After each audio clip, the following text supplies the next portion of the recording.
History Underground. I'm Mr. O'Hagan, and I'm here as always with my partner, Mr. Zagari. How are you doing, Zags? Excited to be here, Mr. O'Hagan, and I'm intrigued by today's topic for our podcast. We could always connect our podcast to the modern world, but other people are doing the work for us on this one, huh? Very true, Zags. Today on the podcast, the Presidency of Andrew Jackson.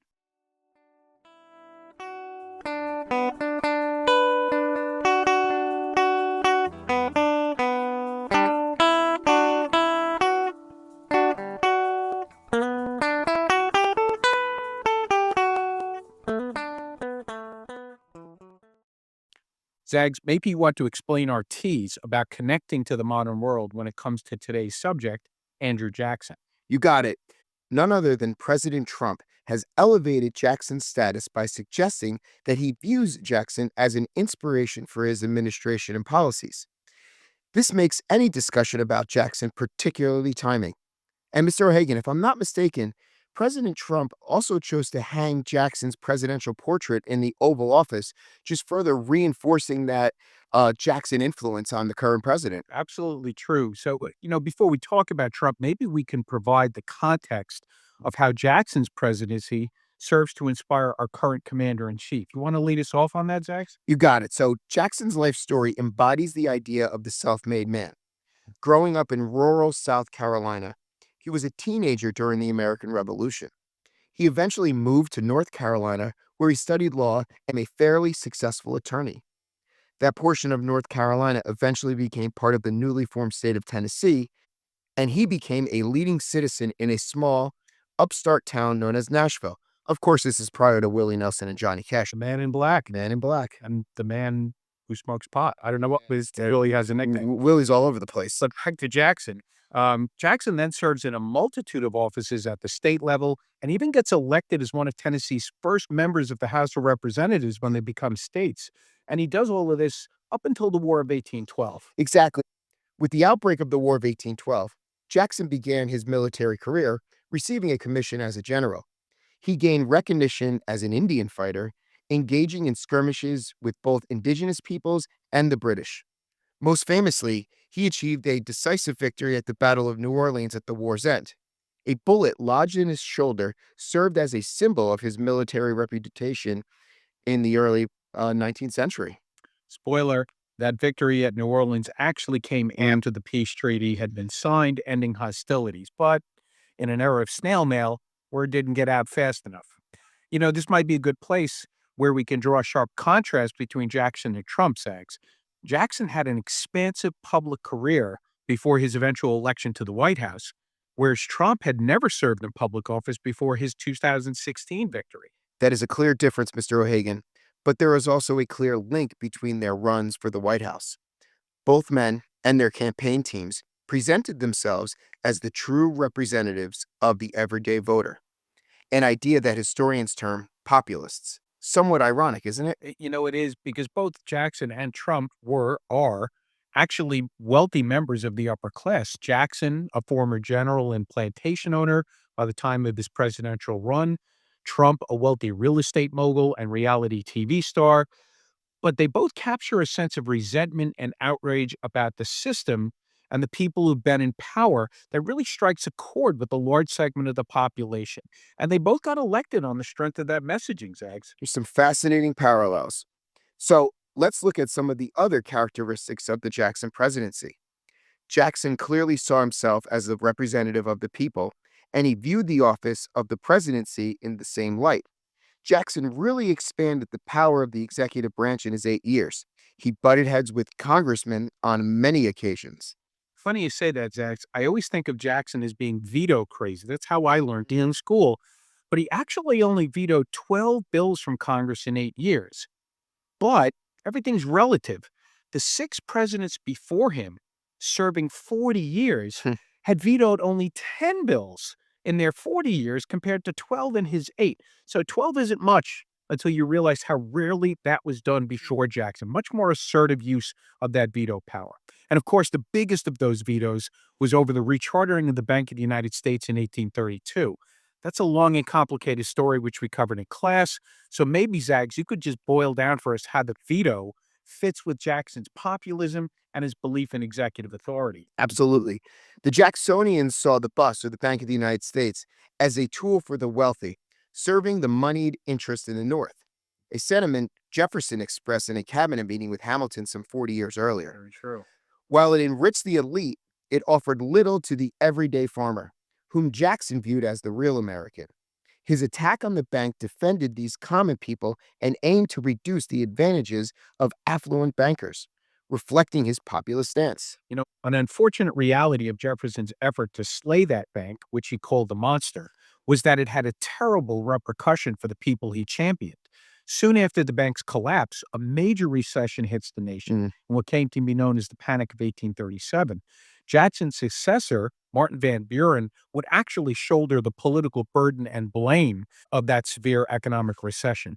It may have fit his political narrative, but certainly did more harm than good. The strength of the economy, something that the farmers in this mm. era relied on, they're going to suffer even more than those wealthy guys ever will.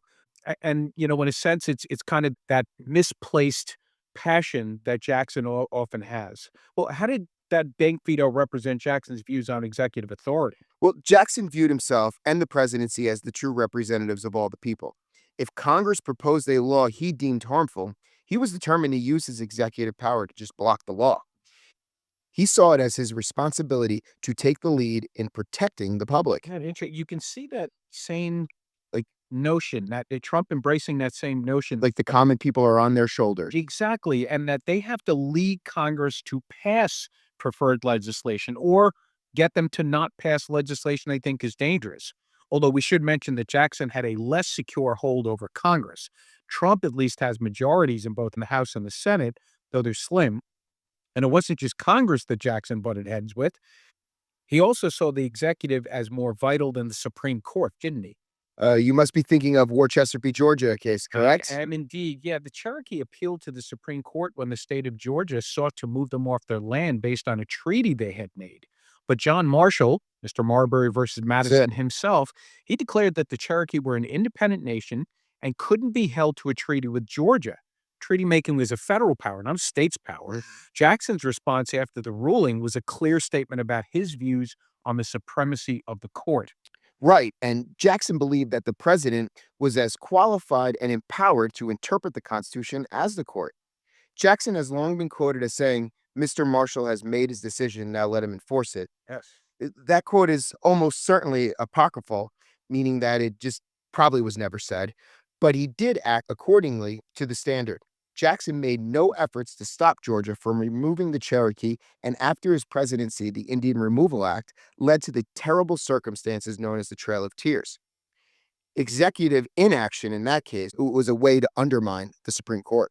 So President Trump has also taken a very strong stance that the courts can't dictate to him.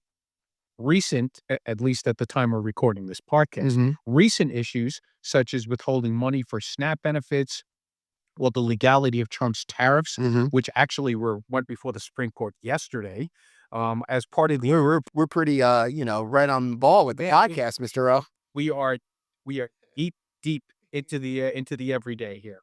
But the legality of Trump's tariff as part of the Emergency Economic Powers Act really, as I said, are before the court this very moment. But like Jackson, Trump has shown little inclination to simply duck his head and take the court prescribed medicine.